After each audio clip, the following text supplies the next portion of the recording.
ఇక్కడ హిందూ ముస్లిం అనేది మన వివాదం ఉందా? లేదు. కానీ హిందువుల మీద దాడి ఎందుకు జరుగుతున్నది? రిజర్వేషన్స్ తో శురు చేసి ఫస్ట్ అటాక్ ఏదైతే ఉంటుందో హిందువుల మీద ఉంటుంది. డీప్ స్టేట్ ఇన్వాల్వ్మెంట్స్ ఎట్లా జరుగుతున్నాయో చూస్తున్నాం. నన్ను అందరు దూషించినా నేను దాని మాట మీద నిలబడ్డా. నా నరేంద్రుడు కన్నెర్ర చేస్తే బద్దలు భాషింగాలు అవుతాయి అడెవడైనా సరే. చెప్పినా కదా, ఆయన గుండె భారత్ భారత్ భారత్ అని కొట్టుకుంటుంది.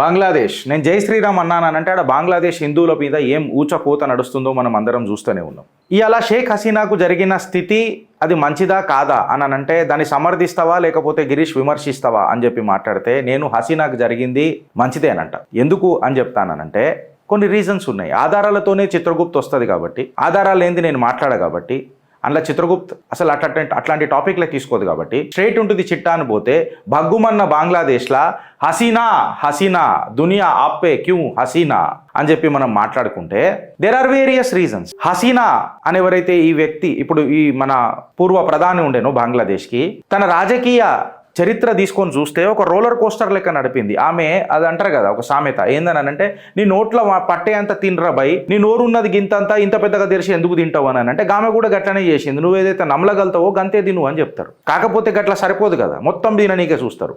ఈ ముచ్చట నేను ఎందుకు అంటున్నాను అంటే ఇవాళ ఏదైతే ఇప్పుడు ఈ ఆస్మానీ జనతా ఎవరైతే ఉన్నారో రిజర్వేషన్ల మీద కొట్లాడినా అని అన్నారు. రిజర్వేషన్ల మీద కొట్లాడిన తర్వాత సుప్రీంకోర్టు కూడా ఒప్పుకున్న తర్వాత ప్రధానమంత్రిని దించేదాకా చూసినారు, ప్రధానమంత్రిని నిలగొట్టేదాకా చూసినారు. ఇన్ఫ్యాక్ట్ ఆమె అక్కడ ఉండుంటే చంపేదాకా కూడా చూస్తుండేనొచ్చు. ఇవన్నీ డాట్స్ కనెక్ట్ చేసుకుంటూ చూస్తే ఇక్కడ హిందూ ముస్లిం అనేది మన వివాదం ఉందా? లేదు. కానీ హిందువుల మీద దాడి ఎందుకు జరుగుతున్నది అనేదే ప్రశ్న. ఇప్పుడు షేక్ హసీనాని నేను కొన్ని క్వశ్చన్లు అడుగుతా, బంగ్లాదేశ్లను అడుగుతా, సెక్యులర్లను అడుగుతా, వాళ్ళని పెంచి పోషించి అపీజ్మెంట్ పాలిటిక్స్ చేస్తున్న నా ఫేవరెట్ కాంగ్రెస్ ఈయన చరిత్రను అడుగుతా. ఏందనంటే మీరు దేశ్ కా బటవారా చేసినప్పుడు హిందువుల పాపులేషన్ పాకిస్తాన్లో కానీ బంగ్లాదేశ్లో కానీ ఎంత ఉండే? ఇప్పుడు నేను పాకిస్తాన్ దగ్గర పోను, ఎందుకంటే అది పైజామా పట్టించారు దేశం కాబట్టి నేను మాట్లాడా. బంగ్లాదేశ్ గురించి వచ్చి మాట్లాడితే ఫ్రెండ్స్ మీరు అర్థం చేసుకోవాల్సిన టాపిక్ ఏంటంటే 24% ఆఫ్ ది హిందూ పాపులేషన్ ఇలా ఘటాంచి 8%కి వచ్చింది. సరే, ఖలీదా జియా మన ఎవరైతే ఆమె ఉండేనో ఖలీదా జియా, ఆమె కంప్లీట్గా ఒక ఫెనాటిక్ ఉండే, పాకిస్తాన్ సపోర్టర్ ఉండే. ఉన్న మాటలో చెప్పాలనంటే పాకిస్తాన్కే తల్వే చాట్తే అని అంటారు కదా, ఆ టైప్ ఆఫ్ మనిషి ఉండే ఆమె. మళ్ళీ ఆమె పోయిన తర్వాత సెక్యులర్ ఢోంగ్ అని చెప్పి తీసుకొచ్చిన హసీనా రాజ్యంలో కూడా హిందువులు ఏం సుఖంగా ఉన్నారు అని చెప్పి నేను అడుగుతున్నా. ఎక్కడ ఏమైనా ఒక వార్మప్ ఎక్సర్సైజ్ అనేది హిందువుల మీద దాడి జరుగుకుంటూనే జరుగుతుంది. అది కాశ్మీర్లోనే ఉండని, పాకిస్తాన్లోనే ఉండని, బంగ్లాదేశ్లోనే ఉండని. ఫస్ట్ అటాక్ ఏదైతే ఉంటుందో హిందువుల మీద ఉంటుంది. అది వేరే విషయం. అలా ఆర్మీ వచ్చి అలా హిందువుల మీద దాడి చేస్తే మాత్రం ఊకునేది లేదు, మేము వాళ్ళకు సురక్షితంగా చూసుకుంటాము, వాళ్ళకు రక్షణ కల్పిస్తాం అని చెప్పి ఏదో డోంగు మాటలు మాట్లాడిరు. ఇంతే మీరు సుఖమైన వాళ్ళు అయితే 24% ఉన్న ఆ హిందూ జనాభా ఇవాళ 8%కి ఎందుకు పడిపోతుంది? ఇవాళ బంగ్లాదేశ్లో నాకు దురదృష్టకరమైన వార్త ఏందని అంటే మన ఒక శక్తిపీఠం ఉన్నది అక్కడ, మనది ఒక శక్తిపీఠం ఉన్నది, ఢాకా అన్న పేరు కూడా ఆడికేనే వచ్చింది. ఇది ఇలా ఎట్లా అనేది ఒక పెద్ద ఆలోచన. ఆల్ ఐజ్ ఆన్ బంగ్లాదేశ్ అని చెప్పి పెడుతున్నారు. నేను అప్రమత్తం చేస్తున్నా, పెట్టడం కాదు, నరేటివ్ బిల్డ్ చేస్తా. నేను చెప్తున్నా అప్రమత్తంగా గండ్రి అని చెప్పి చెప్తున్నా రోజు. షేక్ హసీనాని గిరీష్ నువ్వు ఎందుకు విమర్శిస్తావు అని చెప్పి మాట్లాడితే నాకేం సానుభూతి లేదు షేక్ హసీనా మీద. ఇది నా వ్యక్తిగత అభిప్రాయం. ఎందుకు సానుభూతి లేదు అని అంటే ఆమె ఒక్క కాలు కాదు, 2 కాళ్ళు కాదు, 3 కాళ్ళ మీద పెట్టి పడవలు నడపనీకి చూసింది ఆమె. ఇన్ఫాక్ట్ చెప్పాలంటే 4 కాళ్ళు కరెక్ట్గా చెప్తే. ఇటు బంగ్లాదేశ్ ఇటు భారత్తో మంచుకుంటూనే ఉంటుంది, మళ్ళీ అటు చైనాతో దోస్తానా చేస్తా అంటది, మళ్ళీ అక్కడ పోయి అమెరికాతో అన్నం తింటా అంటది, మళ్ళీ రష్యాతో రస్మలై తింటా అని అంటది. ఇప్పుడు నేను చెప్తున్న దానికి ఆధారాలు ఏంది చూపిస్తా. తీస్తా రివర్ అని చెప్పి మనం చూసినాం. ఈ ఏరియాలో తీస్తా రివర్ ప్రవహిస్తుంది. ఈ గ్లేషియర్ నుంచి వచ్చి ఆ నది వచ్చి ఇక్కడ కలిసి ఇక్కడ నుంచి మనకు బంగ్లాదేశ్లోకి ఎంటర్ అవుతుంది. ఈ తీస్తా రివర్ దగ్గర ఏంటంటే సిలిగురి కారిడోర్ మన చికెన్ నెక్కి చాలా దగ్గర ఉంటుంది. ఇది పోయి చైనాతో కూర్చొని ఉన్నది. దీనికోసము ఈ తీస్తా రివర్ కోసము షేక్ హసీనా చైనాతో చేతులు కలిపింది. ఏమనని? ఈ తీస్తా రివర్ ని దాని డెప్త్ పెంచనికే, అక్కడ స్టీల్ బ్రిడ్జిలు కట్టనికే, స్టీల్ కారిడోర్ పెంచనికే, అక్కడక్కడ శాటిలైట్ టౌన్లు కట్టనికే $1 బిలియన్ కోసము చైనాతో చేతులు కలిపి వచ్చింది. చైనా ఏమనుకున్నది, సరే హసీనాతో చేతులు కలిపితే ఈ సిలిగురి కారిడార్ ఏదైతే చికెన్ నెక్ ఉందో దానికి దగ్గరకు వస్తాం, మనము భారత్ని కంట్రోల్ చేసే కెపాసిటీ మనకు వస్తుంది అని చెప్పి 1 బిలియన్ ఇస్తా అని చెప్పి వాళ్ళు కూడా ఒప్పుకొని ముంగటికి పోయినారు. తర్వాత అసలు భారతీయ జనతా పార్టీ మోదీ గారు కరెక్ట్గా ఏ మాస్టర్ స్ట్రోక్ వాడినరు అనేది కరెక్ట్గా చెప్పుడు దేశ ప్రజలకు. అగో బంగ్లాదేశ్ ఉండే భారత్ని 2014 మే नरेंद्र दामोदर दास मोदी ईश्वर की शपथ लेता हूं ఆడనే నా భారత్ సురక్షితమైంది అందులో డౌట్ లేదు. మీరు మోదీ గారి హైసియత్ని కింద పడేయకుండ్రి.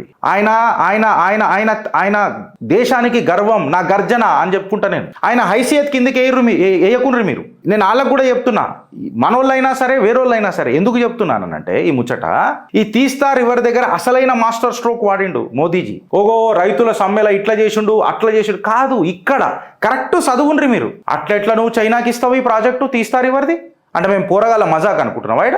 మేమేమో మొత్తం మీకు సహాయం చేయాలి, ఎలక్షన్లలో మేము మా ఏజెన్సీలు పనిచేయాలి, లేకపోతే నీ నూచ కోతకు వస్తుండే జమాతోళ్ళు.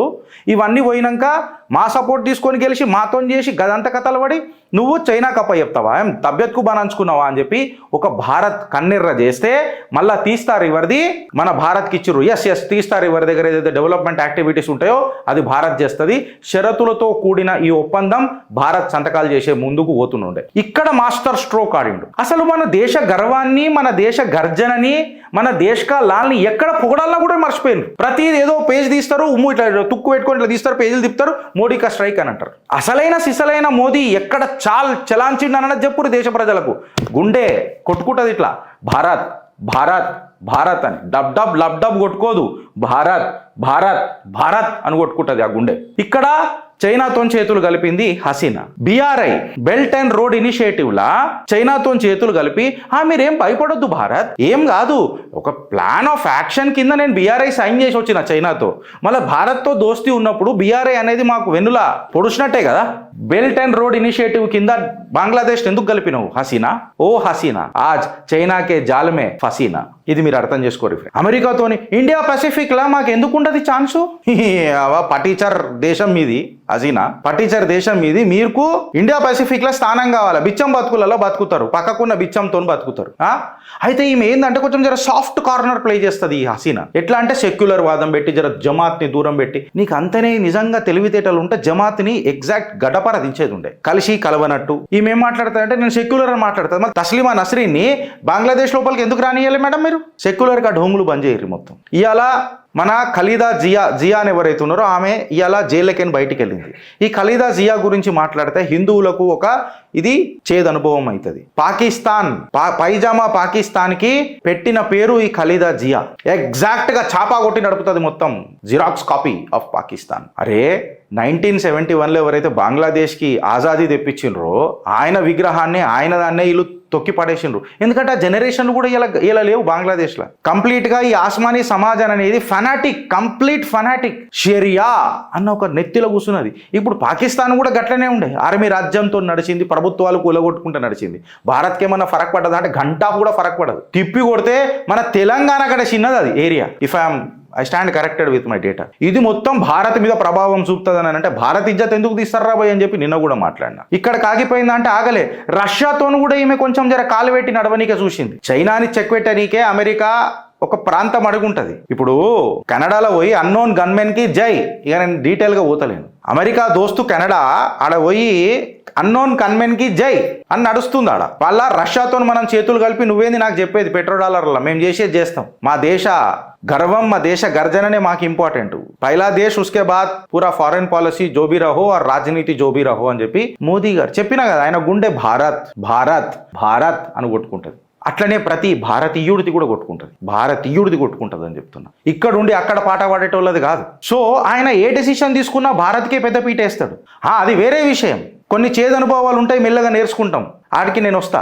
రష్యాతో కూడా చేతులు కలిపితే రష్యా స్టేట్మెంట్ ఇచ్చింది రీసెంట్గా. ఏమన్నానంటే బంగ్లాదేశ్ ఏమన్నంటే ఊకున్నది లేదని చెప్పి అమెరికాకి ఇచ్చింది. అమెరికా ఊకుంటుందా? ఆట మొదలవుతుంది. అమెరికాకు నో వినడం అనేది సాధ్యం, దానికి ఇష్టం ఉండదు. అమెరికాకు ఇష్టం ఉండదు పెద్దన్నకు. గెలకడం షురూ చేస్తుంది, ఎలక్షన్లో ప్రభావితం చేస్తుంది. ఇత్తిఫాక్లో ఎలక్షన్ గెలిచింది బికాస్ ఆఫ్ భారత్. దాని తర్వాత ప్రొటెస్ట్ లేడికని స్టార్ట్ అయినాయి. చూడండి ఆట ఏం మొదలైందో చూడండి. ఆడికి ఆగుతుందా ఫ్రెండ్స్ అంటే ఆడికి ఆగదు. మీరు ఇలా భారత్లో కూడా దీన్ని కనెక్ట్ చేసుకొని చూస్తే ఈడ కూడా చేయాలని చూసిండ్రు. ఇక్కడ కూడా ఎట్లా మొదలైందని అంటే ఇలా లొల్లంతా మూడు దిశలుగా డివైడ్ చేస్తారు. రైతులు, యువకులు, తర్వాత రిజర్వేషన్స్. రిజర్వేషన్స్ మీద అయిన గొడవ బంగ్లాదేశ్లో సుప్రీంకోర్టు చెప్పిన తర్వాత రిజర్వేషన్లు ఖతం అయిపోయిన తర్వాత ప్రభుత్వాలు కూలేదాకా ఎందుకు పోయిందని అని అడుగుతున్నా. సివిల్ వార్కి ఎందుకు దారి తీసిందని అడుగుతున్నా. ఇవాళ అగో గెలిచింది, నిజాయితీ గెలిచింది అని చెప్పి రానా అయ్యూబ్ ఈ ఎక్సెట్రా వీళ్ళందరూ ఎందుకు ఎక్సైటెడ్ లెవెల్లోకి వెళ్ళిపోతున్నారని చెప్తున్నా. ప్రధానమంత్రి ఇల్లును ముట్టడి చేస్తానన్నారు.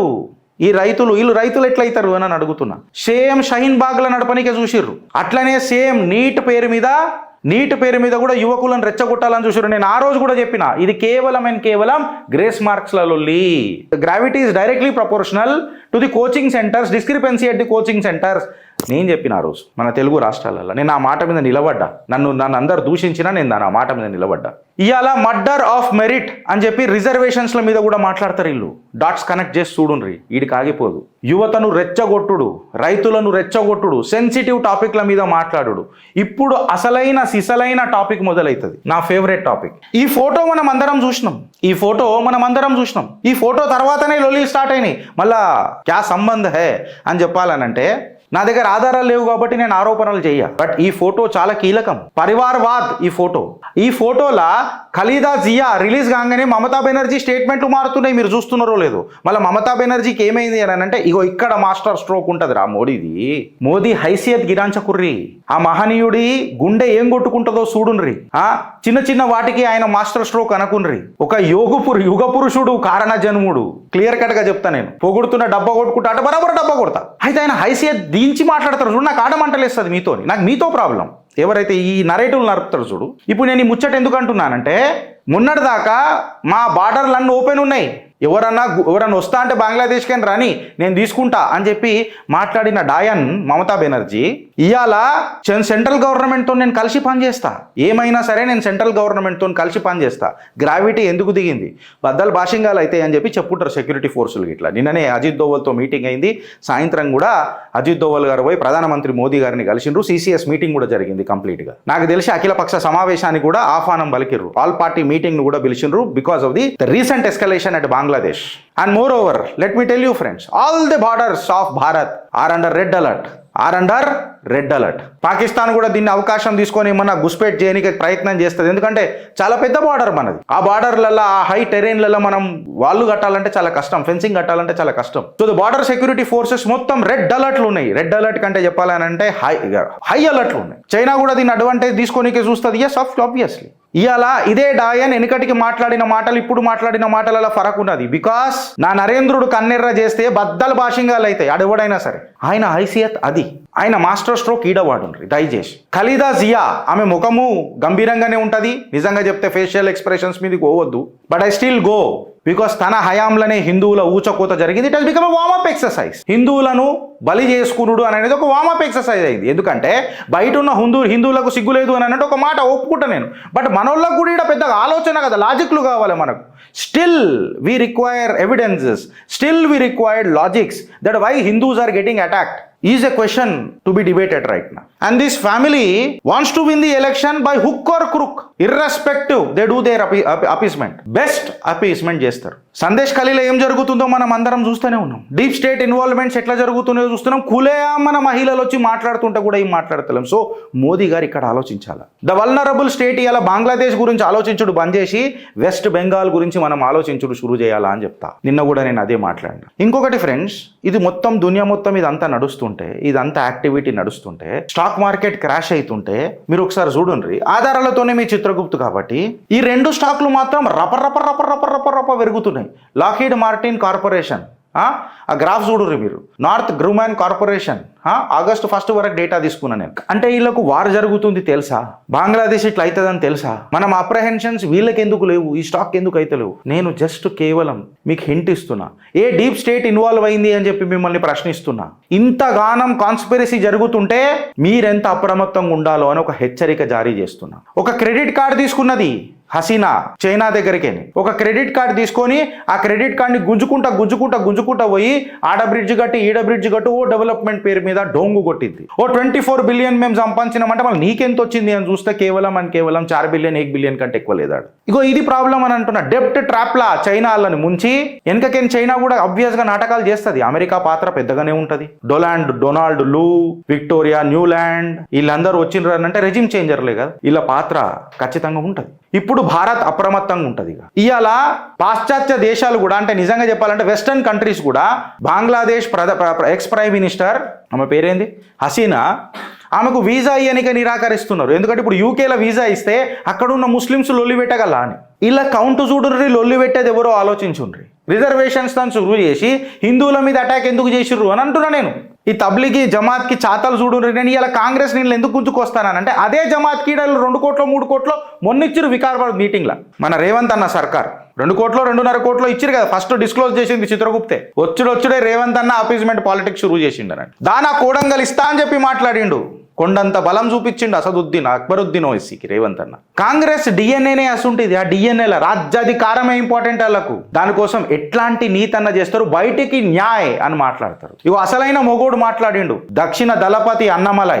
బంగ్లాదేశ్ క్రైసిస్ ని మన భారత్ ఆపర్చునిటీకి ఎట్లా తీసుకుంటారు అని అంటే, ఎవడైతే గుండె భారత్ భారత్ భారత్ అని కొట్టుకుంటుందో అవి వాళ్ళు ఆలోచిస్తారు. సూక్ష్మంలో కూడా మోక్షం వెతకనీకి ప్రయత్నం చేస్తారు. నేను చెప్పిన కదా, సర్వైవల్ ఆఫ్ ది వీకెస్ట్ నా సనాతనం. బంగ్లాదేశ్ క్రైసిస్ వచ్చినప్పుడు మన తమిళనాడుకు సంబంధించి ఈ టెక్స్టైల్ ఇండస్ట్రీని మనం ఎట్లా డెవలప్ చేసుకుందాం, ఆ వాక్యూమ్ ఇప్పుడు ఫైనాన్షియల్ వాక్యూమ్ క్రియేట్ అవుతుంది బంగ్లాదేశ్లో. Who's known for the textile industry. దాన్ని మనం ఎట్లా కౌంటర్ చేద్దాం అని చెప్పి స్టేట్మెంట్ ఇచ్చిండు దక్షిణ దళపతి మీ నా అన్నమలై. తీస్తా రివర్ అట్లెట్లా అని చెప్పి మాట్లాడిండు మీ నా ప్రధాని. ఇప్పుడు నేను రాహుల్ గాంధీకి, సోనియా గాంధీకి, ప్రియాంక వాద్రాకు, కాంగ్రెస్ పార్టీకి, కాంగ్రెస్ కార్యకర్తలకు ఒక ఛాలెంజ్ అడుగుతున్నా. బంగ్లాదేశ్లో ఎవరైతే ఇలా హిందువులు ఉన్నారో వాళ్ళందరూ దళిత, గిరిజన, బడుగు, బలహీన వర్గాలే ఉన్నారు. మళ్ళీ వాళ్ళందరికీ హిందువులకు భారతదేశంలో తీసుకొచ్చి వాళ్ళకి సిటిజన్షిప్ ఇద్దామనంటే మీరు అందరూ ఒప్పుకుంటారా?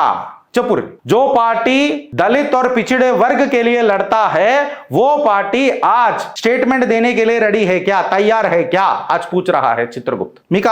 మీకా సంకల్పం ఉందని అంటారు. ముస్లింలు మాత్రం రాని వాళ్ళు పాపం ఏమైంది అని అంటారు. అదే హిందువుల దగ్గరికి రాగానే ఎందుకు ఈ ఢోంగ్లా పన అని చెప్పి నేను అడుగుతున్నా. ఆలోచిస్తారా లేక అనుభవిస్తారా అని చెప్పి మిమ్మల్ని అడుగుతున్నా. భారత్ మాతాకి జై.